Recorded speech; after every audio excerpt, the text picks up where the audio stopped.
As a producer, I'm always telling other people's stories. So today on Cutting Edge, I turn the cameras onto myself and share my journey with breast cancer.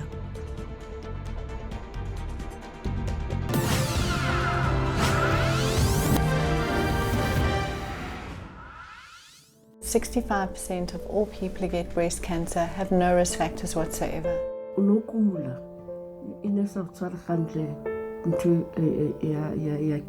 I'm thinking the worst. I'm thinking everything. I'm thinking I'm going to survive.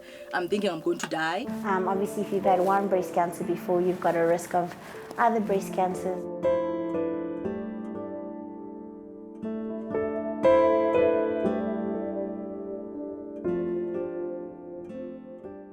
This is day 7 after my last chemo session. Day 7 going into day 8. So it is 10 to 3 in the morning of the 1st of Feb. So it's officially Friday. I have not slept a wink. I'm tired, but I'm in pain. In the month of October, South Africa and the world commemorate Breast Cancer Awareness Month. The goal of the annual campaign is to increase awareness of the disease. Breast cancer diagnoses are occurring more in Mzansi women and is said to be one of the most found cancers in the country. Professor Carol Ben is one of the top breast cancer experts in the country. She runs breast care centers in Millpark and Helen Joseph hospitals in Johannesburg. So I think the most important thing is 65% of all people who get breast cancer have no risk factors whatsoever. So for most people, we think it can't happen to me, I'm too young, I'm not the right profile. I mean, guys think it can't happen to them. I don't have a family history, I've done everything right, breastfed kids, etc. So we need to take away that myth. Most people have no risk factors. Breast cancer is neither ageist, sexist, nor racist. The next thing we need to know is that 25% of people have family history on either their mum or dad's side of one or other type of cancers. It can be a spectrum, and only 10% fall into that single gene, that concept of that Angelina factor, the BRCA. So that's important. How I found out, I was just applying lotion.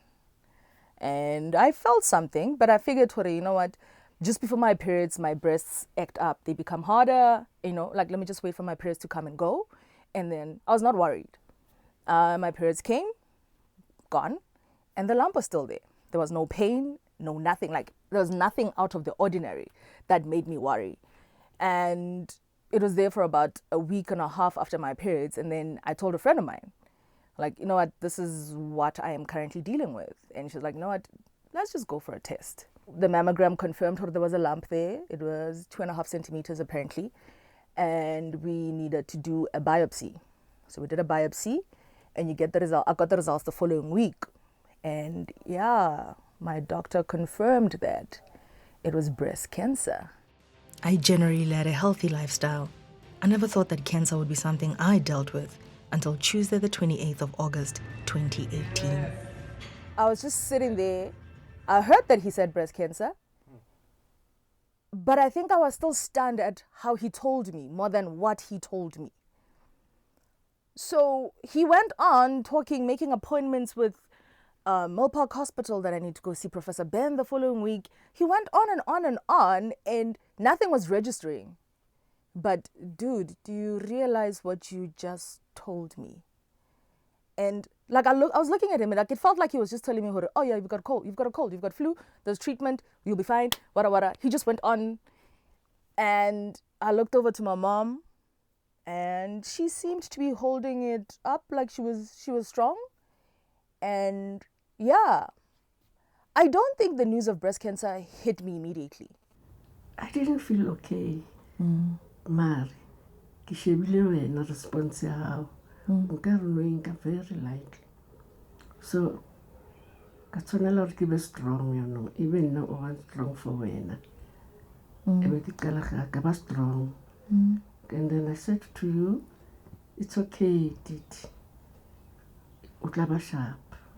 But and I wasn't sharp. Nekisi sharp, Mari. The way you look at the wena. When they will give a sharp for wena. That's how I felt. How re the way nekile kateng kenzo be sharp for wena nekile jwang? You were strong, brave. I wasn't show any emotions, Titi. Unole sharp whatever. Niki expect or maybe and next carai let me be strong for Titi, you know. Kinna memo. Johnson was strong for you. In my storm, calm was only restored after my first consult with Professor Ben, and I learned a lot about breast cancer. I meet Professor Ben, and she starts telling me about cancer. I'm thinking cancer is cancer. There's different kinds of cancer. Cancers, I did not know.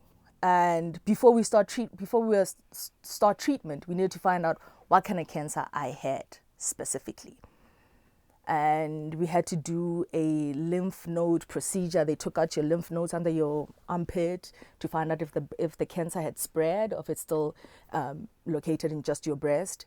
And with the lymph nodes, they find out exactly what type of cancer it is.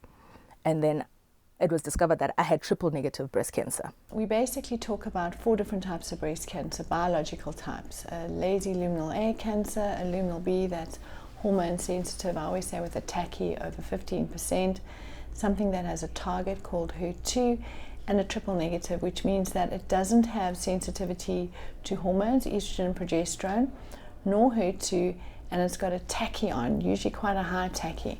Now the interesting thing about these cancers is that if you start with chemotherapy on them and kill them first, they have brilliant outcomes. Now this cancer often mimics what we call a fibroadenoma. So young girls feel it and they think this can't be a cancer. The doctors tell them it's just a normal benign breast lump that we know as a breast mass. That's why we need to do a sonar, and that's why we need to do something called a needle biopsy. Then the next thing about these cancers is that once they're commoner in youngsters, they're commoner in young women, so we see them slightly more commoner in young people. Once you make the diagnosis of them, you need to check there's nothing concerning in the glands, you do full scans, and then you start them on the chemo. So I needed to go through chemo, surgery to take out the lump if I responded to surgery to chemo, and then after that I needed to do radiation.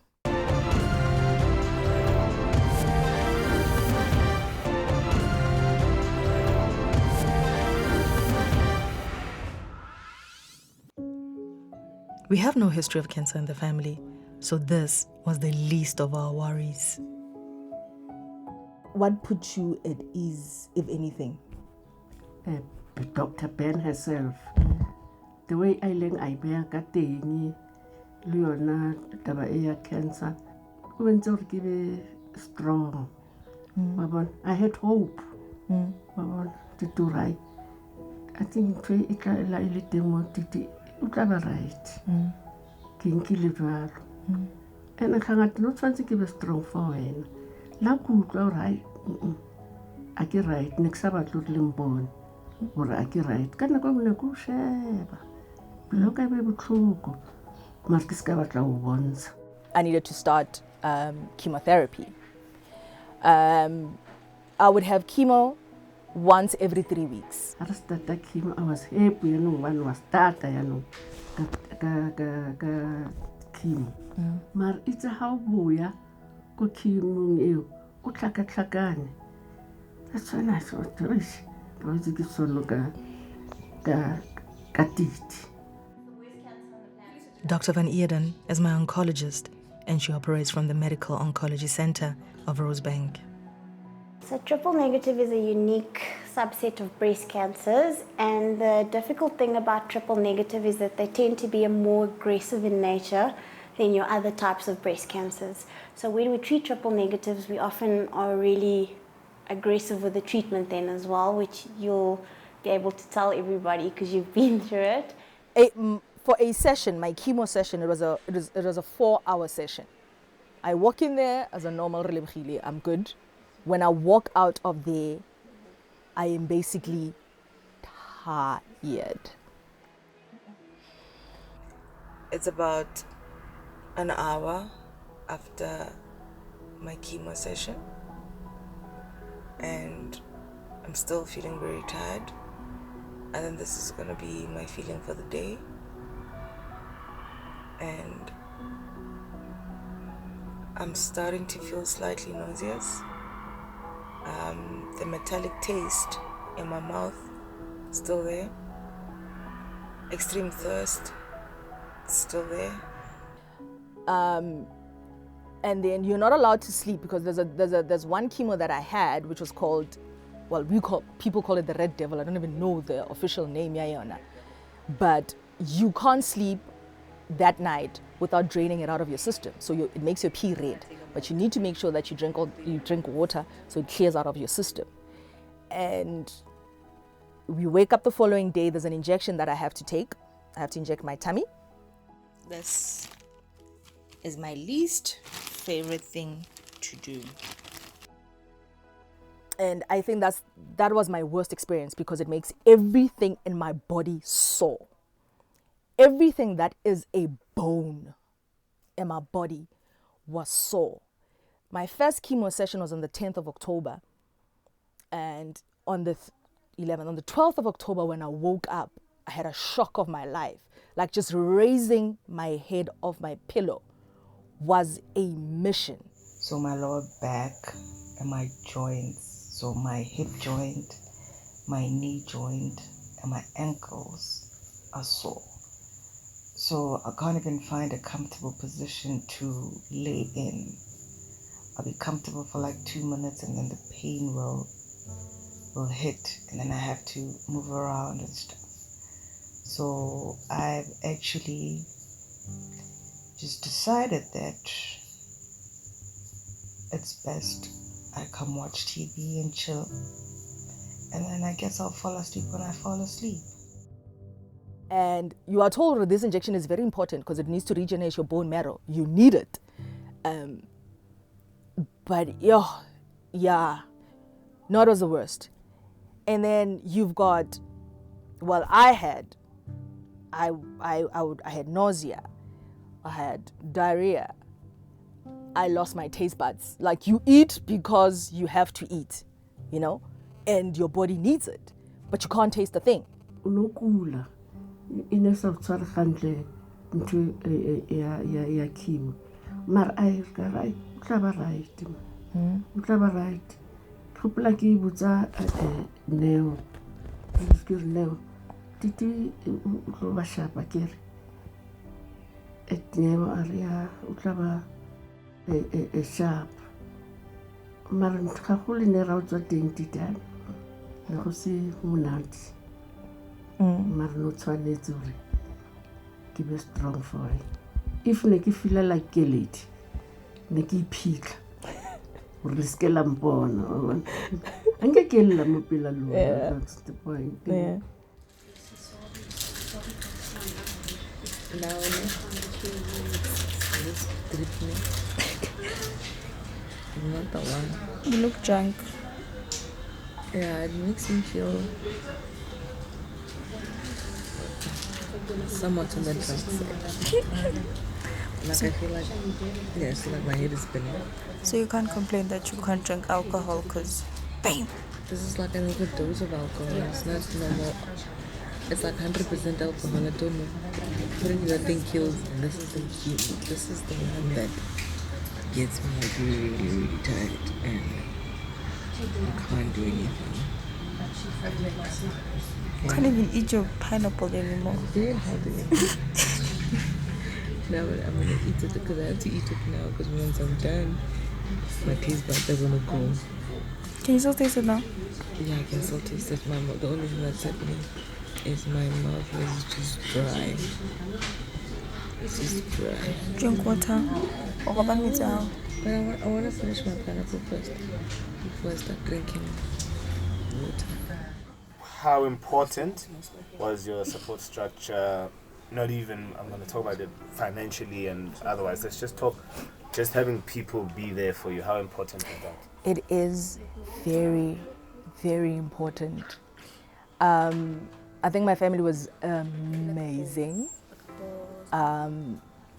They gave me the strength, you know. Like I could see the pain in their eyes looking at me in that state, ne? But they gave me the strength to fight. You know, sometimes you can't even wake up to go make yourself something to eat. You need somebody to help you with that. Just getting a glass of water sometimes is a mission, you know.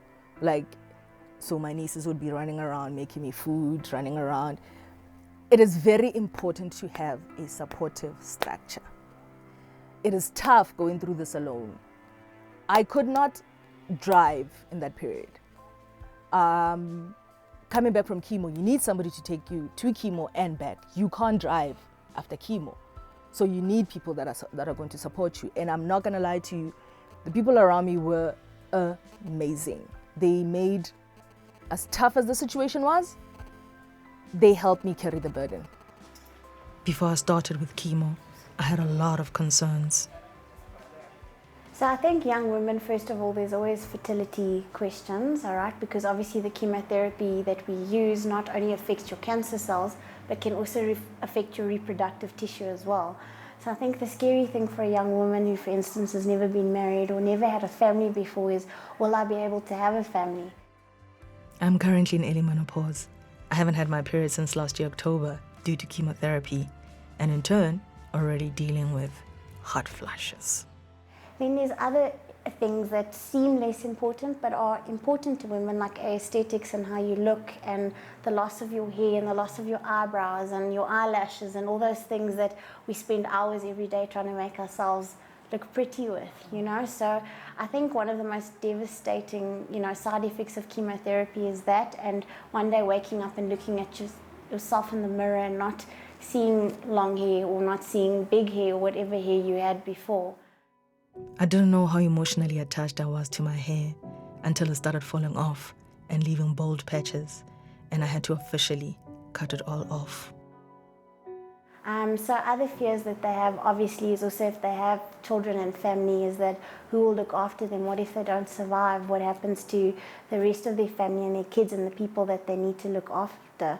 But generally what I find with young patients is because they're so determined and because they're so young that they actually just want to fight. In January, when I had my last chemo session, my doctor told me that I had been responding well to treatment. So you are doing fantastically, all right? So obviously with triple negative as well, when we give chemotherapy, we always regularly assess the tumor to make sure that the chemotherapy we're administering is working, because you do get about 40% of patients who actually don't respond to treatment, and you want to make sure that they're getting that result, otherwise, you know, you're putting their lives at risk. So, I mean, we've been doing serial sonars with you, and on those sonars, I mean, the last one we had was almost 90% gone. And really, and the goal is to have it completely gone, and I really and truly believe that once we complete treatment, that's the result we're going to get.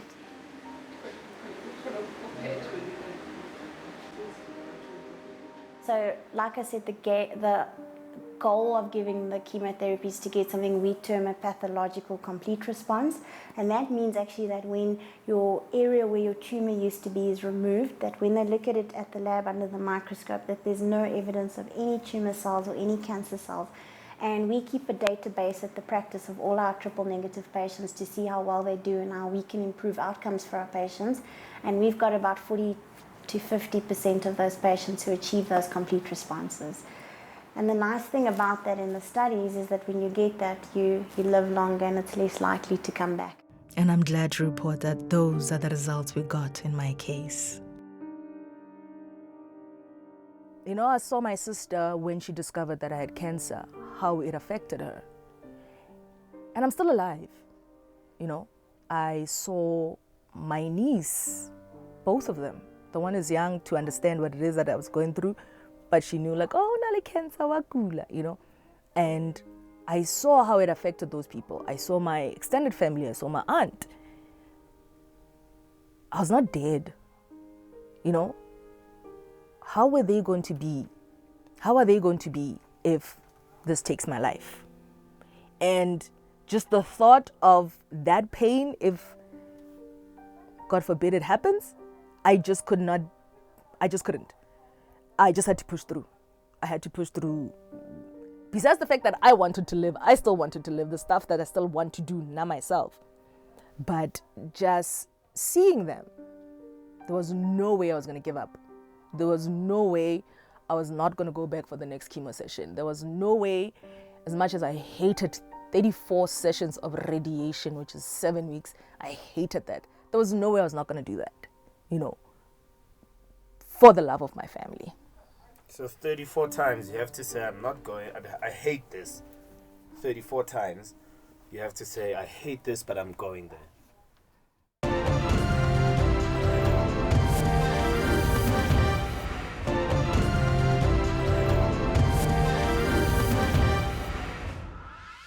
When you're stressed and anxious, you want to come to an appointment with a friend. You want to be able to take notes, record, get handouts, take time with your decisions. The amount of people who go to a radiologist who turns around and says, we refer to this doctor. As soon as you hear that, you should have warning bells. So you need to be self-aware, and you need to not be ignorant about stuff and not think that cancer can't happen to me because I'm young and I'm healthy and I exercise or I eat well. Unfortunately, those things do help in cancer prevention and they make your risks less. But if, for instance, if you have a genetic reason, or, you know, sometimes we can't even explain why some people get cancer and others don't. So you still can get cancer. If you're a young female, if you have a breast lump, always, always, always have it checked out. People who choose to say, I'm not going to go that route, I'm very fussy about, be careful of the charlatan cell. You know, the sticker on the side of the road, I promise you this, and enlarged and that and everything. What you want to do is have proof. So if someone tells you, you pay me this money for this, what's the proof? So if, for example, you decide you don't want to have chemo, then you want to know within 6 weeks to 2 months, is the tumor the same size or smaller? It's very important to get your annual checkups, guys. And I think it's very important, especially for men. Men don't like doctors. Guys, get yourself checked out. But isn't it a white thing, this thing, cancer? So we think. So I thought. You know, like, cancer, man. Yeah, cancer is cancer, man. Like, cancer plays there, not here. But cancer does not discriminate, I have found out.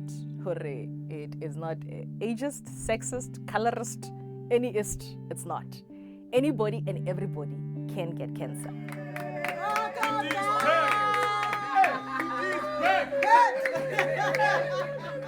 One big roar for a survivor!